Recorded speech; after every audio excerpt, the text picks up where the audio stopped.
Ay, talagang grabe yung mga kaganapan na yon. Pero commercial break muna bago tayo magsimula. Mountain Dew! Baka naman! So on this moment nga pala guys, was the year-ending Christmas party celebration ng aming company na ginanap dito sa may Santos Place, Pagaspas, Tanawan.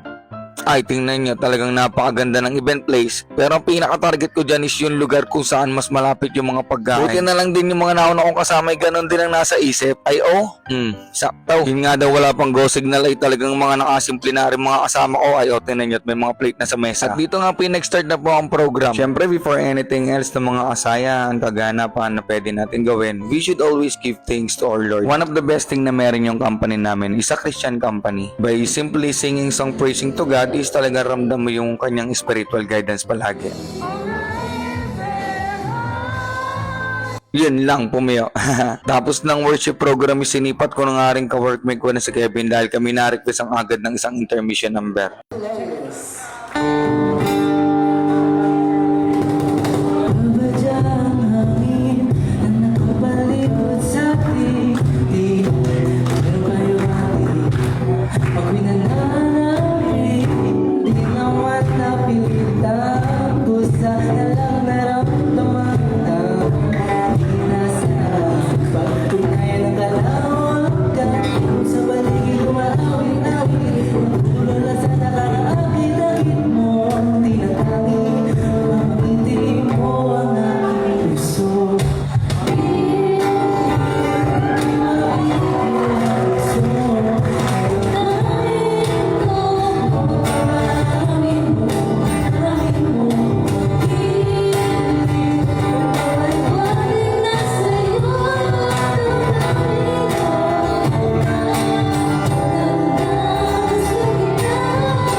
And yun, doon na nga po natapos yung intermission set namin. I hope na na-enjoy nyo yung part na yan. After ng set, before nga daw po magkainan is picture-picture muna per department. Yan, sa part na yan is talagang aawra pa rin ako dyan syempre. So after that, talagang ginutom na. So tara, ayan na. And sa part na to, medyo bibitinin ko muna kayo. Pero ito yung mga nakakalaban namin doon sa PGT. So bali, 3 department lang yung sumali. And ito yung mga some clips sa mga dance performance nila. Hanggang na lang ipapakita sa second upload ko yung naging dance performance namin or naging champion piece namin. Siya paano, maraming salamat sa panonood at pagsuporta, no? And syempre, Merry Christmas sa lahat ng tao sa mundo. Maraming salamat sa inyo. Bye-bye.